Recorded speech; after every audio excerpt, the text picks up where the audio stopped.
നമസ്കാരം, ഭാരത് ലൈവിലേക്ക് സ്വാഗതം. കഴിഞ്ഞ കുറേ ദിവസങ്ങളായി നമ്മൾ കേൾക്കുന്നത് സ്ത്രീകളുമായി ബന്ധപ്പെട്ടുള്ള വാർത്തകളാണ്.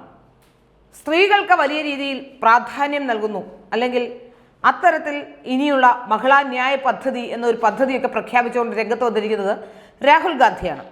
ഏതായാലും രാഹുൽ ഗാന്ധിയുടെ പ്രഖ്യാപനമൊക്കെ കൊള്ളാം. ആ പ്രഖ്യാപനങ്ങൾ സ്വന്തം പാർട്ടിയിൽ പോലും നടപ്പാക്കാത്തതാണ് എന്ന് പറയുന്നതിൽ നമുക്ക് രാഹുൽ ഗാന്ധിയുടെ വാക്കുകൾക്ക് എത്രമാത്രം പ്രാധാന്യമുണ്ട് എന്ന് മനസ്സിലാക്കാം. രാഹുൽ ഗാന്ധി ഒരു മഹിളാ ന്യായ പദ്ധതി 50% സംവരണം സ്ത്രീകൾക്ക് എന്നൊക്കെയാണ് പ്രഖ്യാപിച്ചിട്ടുള്ളത്. രാഹുൽ ഗാന്ധിയുടെ പാർട്ടിയിൽ പോലും ആ സംവരണമില്ല. നമുക്കറിയാം, കോൺഗ്രസ് വിടുന്ന സ്ത്രീകൾ ഏവരും പറയുന്ന ഒരേ ഒരു പ്രധാനപ്പെട്ട കാരണം അവിടെ സ്ത്രീകൾക്ക് അർഹമായ പരിഗണന കിട്ടുന്നില്ല എന്നുള്ളതാണ്. അത് ഇന്നോ ഇന്നലെയോ തുടങ്ങിയതല്ല. കോൺഗ്രസ് ഉണ്ടായ കാലം മുതൽ കോൺഗ്രസിൽ സ്ത്രീകൾക്ക് കാര്യമായ പ്രാതിനിധ്യം കിട്ടുന്നില്ല എന്ന വാദം പല ഘട്ടങ്ങളിലും ഉയർന്നു വന്നിട്ടുണ്ട്. എല്ലാ തെരഞ്ഞെടുപ്പിലും ഇത്തരത്തിലുള്ള പ്രശ്നങ്ങൾ ഉയർന്നു വരാറുണ്ട്. തോൽക്കുന്ന സീറ്റുകൾ മാത്രമാണ് വനിതാ സ്ഥാനാർത്ഥികൾക്ക് നൽകുന്നതെന്ന ഗുരുതരമായ ആരോപണം നിലനിൽക്കുന്നുണ്ട്. കഴിഞ്ഞ തെരഞ്ഞെടുപ്പ് കാലത്താണ് പലരും വിട്ടുപോയത് പാർട്ടിയിൽ നിന്ന്.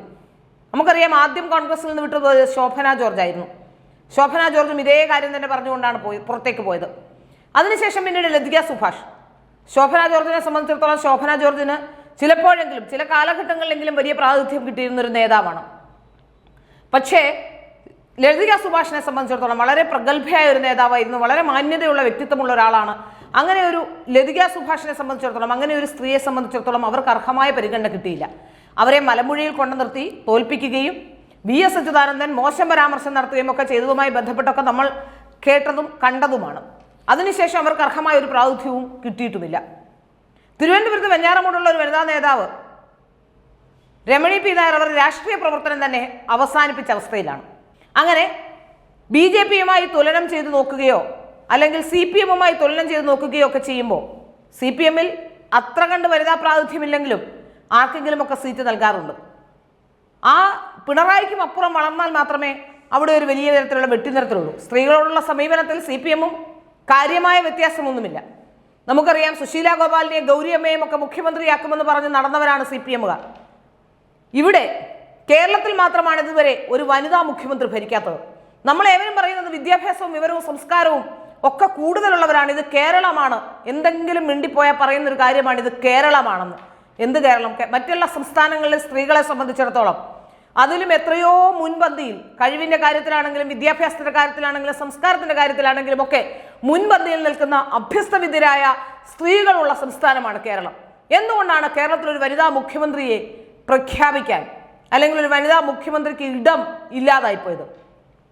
തമിഴ്നാട്ടിൽ, രാജസ്ഥാനിൽ ഒക്കെ നമ്മൾ കാണുന്നതാണ്. ബംഗാളിൽ ഒക്കെ വനിതാ മുഖ്യമന്ത്രിമാരുണ്ടായിട്ടുണ്ട്. നമ്മൾ സാധാരണഗതിയിൽ പറയും, ബാക്കി എല്ലാ സ്ഥലത്തേക്കും നോക്കിക്കൊണ്ട് നമ്മൾ പറയും ഇത് കേരളമാണ് എന്ന്. പക്ഷേ വനിതകളുടെ കാര്യത്തിൽ, വനിതകളെ അംഗീകരിക്കുന്ന കാര്യത്തിൽ ഇന്നും കേരളം പിറകിലോട്ട് തന്നെയാണെന്ന കാര്യത്തിൽ സംശയമില്ല. പ്രത്യേകിച്ച് കോൺഗ്രസിന്റെ കാര്യം എടുത്ത് നോക്കിയാൽ നമുക്കറിയാം, ഡൽഹിയിൽ ഉണ്ടായിട്ടുണ്ട്. കോൺഗ്രസിന് വനിതാ മുഖ്യമന്ത്രിയെ ഡൽഹിയിൽ മുഖ്യമന്ത്രിയാക്കിയിട്ടുണ്ട്. അഴിമതിയുടെ പ്രശ്നം കാരണം ഒരുപക്ഷെ ഭരണം തന്നെ ഇല്ലാതാകുന്ന തരത്തിലുള്ള അഴിമതി കാണിച്ച സ്ത്രീയാണ് അവർ, ഷീല ദീക്ഷിത്. പക്ഷേ എങ്കിൽ പോലും ഒരു വനിതയ്ക്ക് അവർ സ്ഥാനം നൽകിയിട്ടുണ്ട്. കേരളത്തിലാണ് അത്തരം സ്ഥാനങ്ങളൊന്നും, കേരളത്തിൽ ഒരു രാഷ്ട്രീയ പാർട്ടികളും അത്തരത്തിലുള്ള സ്ഥാനമാനങ്ങൾ നൽകുന്നില്ല. കേരളത്തിൽ കുറച്ചെങ്കിലും ഭേദമായി നിൽക്കുന്നത് വനിതകളുടെ കാര്യത്തിലാണെങ്കിൽ BJPയാണ്. BJPയും അത്ര കണ്ട് പുരോഗമിച്ചിട്ടില്ല എന്ന് ഞാൻ തന്നെ പറയും. കാരണം അവർ താരതമ്യേന മറ്റുള്ളവരെക്കാട്ടിൽ കൂടുതൽ ക്വാണ്ടിറ്റിയിൽ ആൾക്കാരെ ഇപ്പോൾ എത്തിക്കുന്നുണ്ട്. ക്വാളിറ്റിയുടെ കാര്യം ഞാൻ പറയുന്നില്ല, പക്ഷെ ക്വാണ്ടിറ്റി കൂടുതലുണ്ട്. അത് നരേന്ദ്രമോദിയുടെ വികസന സങ്കല്പങ്ങൾ, നരേന്ദ്രമോദിയുമായി ബന്ധപ്പെട്ട് അല്ലെങ്കിൽ കേന്ദ്ര സർക്കാരുമായി ബന്ധപ്പെട്ട് കേന്ദ്ര സർക്കാർ ഇറക്കിയ വികസന പദ്ധതികൾ, സ്ത്രീകളെ സംബന്ധിച്ച് ബേഠി പഠാവോ ബേഠി ബച്ചാവോ തൊട്ട് ഇങ്ങോട്ടുള്ള പദ്ധതികൾ എടുത്തു നോക്കിയാൽ 1 രൂപയ്ക്ക് സാനിറ്ററി നാപ്കിൻ, അതുപോലെ തന്നെ ശുചിമുറികൾ, ഇതൊക്കെ വെച്ച് നോക്കുമ്പോൾ ദേശീയ തലത്തിലുണ്ടായ സ്ത്രീ മുന്നേറ്റം, ആ സ്ത്രീ മുന്നേറ്റം കേരളത്തിലും BJPയിൽ ഉണ്ടായി എന്ന കാര്യത്തിൽ സംശയമില്ല. പണ്ടൊക്കെ BJPയിൽ അല്ലെങ്കിൽ സംഘപരിവാറിന്റെ വിദ്യാർത്ഥി പ്രസ്ഥാനമായ ABVPയിലൊക്കെ വരുന്ന പെൺകുട്ടികൾ താരതമ്യേന കുറവായിരുന്നുവെങ്കിൽ ഇന്ന് പെൺകുട്ടികൾ ഏറെയുള്ള പ്രസ്ഥാനങ്ങളായി ഈ പ്രസ്ഥാനങ്ങളെല്ലാം മാറിയിട്ടുണ്ട്. മഹിളാ മോർച്ച അടക്കമുള്ള, യുവമോർച്ച അടക്കമുള്ള പ്രവർത്തനത്തിൽ, അവരുടെ സംഘടനാ പ്രവർത്തനത്തിൽ വനിതകളാണ് ഒരുപക്ഷെ പുരുഷന്മാരെക്കാൾ കൂടുതൽ ആക്റ്റീവായി നിൽക്കുന്നതെന്ന സത്യം വിസ്മരിക്കുന്നില്ല. DYFIയിലൊക്കെ പെൺകുട്ടികളെ കിട്ടാത്ത അവസ്ഥയാണുള്ളത്. പ്രവർത്തിക്കാൻ പെൺകുട്ടികളില്ലാത്ത സംഘടനയായി DYFIയും SFIയും ഒക്കെ മാറി. ഇനി അഥവാ ആരെങ്കിലും പ്രവർത്തിക്കാൻ വന്നാലോ അതൊക്കെ ഗുണ്ട ടൈപ്പിലുള്ള ആൾക്കാരുമായിരിക്കും. നമുക്കറിയാം തിരുവനന്തപുരം യൂണിവേഴ്സിറ്റി കോളേജിലെ പ്രശ്നവുമായി ബന്ധപ്പെട്ടും പൂക്കോട് വെറ്റിനറി സർവകലാശാലയിലെ പ്രശ്നവുമായി ബന്ധപ്പെട്ടുമൊക്കെ ഉയർന്നു വന്നത് പല SFIക്കാരായ പ്രവർത്തകരുടെയും വനിതാ പ്രവർത്തകരുടെയും പേരുകളാണ്. സർട്ടിഫിക്കറ്റ് വ്യാജമായി ഉണ്ടാക്കിയതടക്കമുള്ള കാര്യങ്ങളിൽ ഏർപ്പെട്ട വനിതാ SFIക്കാരെ നമുക്കറിയാം. അതുകൊണ്ട് തന്നെ ഇപ്പോൾ പലരും നല്ല വീടുകളിൽ നിന്നും മറ്റുള്ള സ്ഥലങ്ങളിൽ നിന്നുമൊക്കെ പുരോഗമനം എല്ലാവരും പറയുന്നുണ്ടെങ്കിലും തങ്ങളുടെ മക്കളെ കോളേജിൽ SFIയുടെ അല്ലെങ്കിൽ DYFIയുടെ പ്രവർത്തനങ്ങൾക്കൊക്കെ അയക്കാൻ വളരെ ബുദ്ധിമുട്ടുന്നുണ്ടെന്ന കാര്യത്തിൽ യാതൊരു സംശയമില്ല. അവിടെയാണ് BJPയും RSSന്റെ വിദ്യാർത്ഥി പ്രസ്ഥാനമായ ABVPയും ഒക്കെ വ്യത്യസ്തരാകുന്നത്. അതുകൊണ്ട് തന്നെ നമുക്കറിയാൻ പറ്റും ഈ രാഹുൽ ഗാന്ധി പറയുന്ന കാര്യങ്ങളൊക്കെ വെറും വ്യാജമാണ്. രാഹുൽ ഗാന്ധി സ്ത്രീ സമത്വത്തിന് അല്ലെങ്കിൽ 50% സംവരണം കൊടുക്കുമെന്ന് പ്രഖ്യാപിക്കുമ്പോൾ കേരളത്തിൽ വന്ന് മറ്റു ചില പ്രഖ്യാപനങ്ങൾ രാഹുൽ ഗാന്ധിയുടെ സഹോദരിയായ പ്രിയങ്ക വാദ്രയും നടത്തിയിരിക്കുന്നു. പ്രിയങ്ക വാദ്ര നടത്തിയ ആ കാര്യങ്ങൾ, പ്രിയങ്ക വാദ്ര പറഞ്ഞത് എന്താണ്? സ്ത്രീകൾ കേരളത്തിൽ വാളയാറിൽ പോലും സുരക്ഷിതരല്ല എന്നാണ്. ഒരു കാര്യം പ്രിയങ്ക വാദ്രയോട് ചോദിക്കുകയാണ്, കോൺഗ്രസിനുള്ളിൽ സ്ത്രീകൾ സുരക്ഷിതരാണോ? രാഷ്ട്രീയപരമായി നോക്കിയാൽ സുരക്ഷിതരാണോ? ഇനി അതിനുമപ്പുറം കേരളത്തിൽ കോൺഗ്രസിന്റെ ഭരണമില്ല, പക്ഷേ രാജസ്ഥാനിൽ കോൺഗ്രസിന് ഭരണമുണ്ട്. രാജസ്ഥാനിലെ ഒരു മന്ത്രിയാണ് പറഞ്ഞത് സ്ത്രീ പീഡനങ്ങളിൽ ഏറ്റവും മുന്നിലുള്ള സംസ്ഥാനമായി രാജസ്ഥാൻ മാറുകയാണ് എന്ന്. ആ മന്ത്രിസഭയിലെ തന്നെ മന്ത്രി പറയുമ്പോൾ ആ മന്ത്രിയെ പുറത്താക്കാൻ ചരട് വലിച്ച പ്രിയങ്കയാണ് സ്ത്രീ സ്നേഹത്തെക്കുറിച്ചും സ്ത്രീയുടെ മറ്റ് അവകാശങ്ങളെക്കുറിച്ചും സ്ത്രീകളുടെ സംരക്ഷണത്തെക്കുറിച്ചും ഒക്കെ പറയുന്നത്.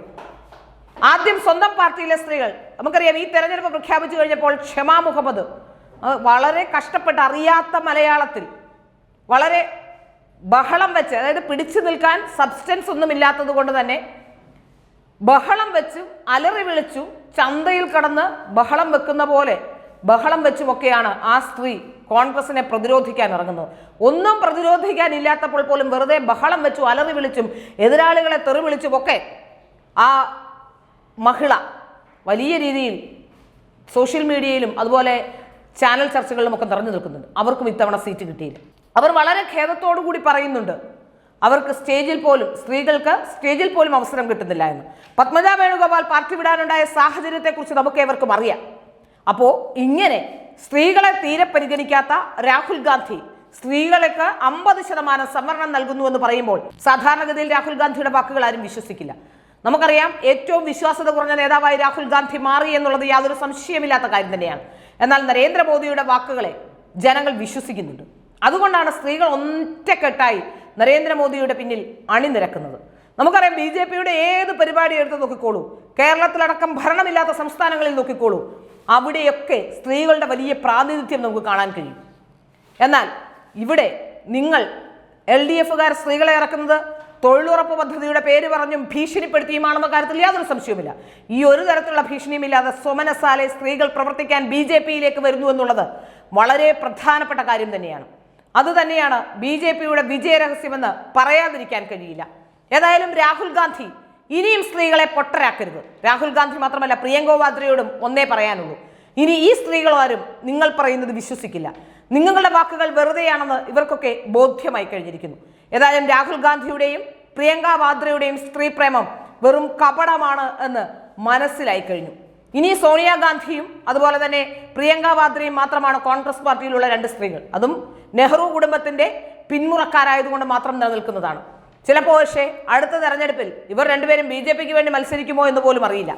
ഏതായാലും അങ്ങനെയെങ്കിൽ പാർട്ടി പിരിച്ചുവിടപ്പെടേണ്ടി വരും. കാരണം രാഹുൽ ഗാന്ധിക്ക് തന്നെ ആ പാർട്ടിയെ നയിച്ചുകൊണ്ട് മുന്നോട്ട് പോകാൻ കഴിയില്ല. ഒരാൾക്ക് മാത്രം കൊണ്ടു നടക്കാൻ പറ്റുന്ന ഒരു സംവിധാനമല്ല, പ്രത്യേകിച്ച് രാഹുൽ ഗാന്ധിക്ക്.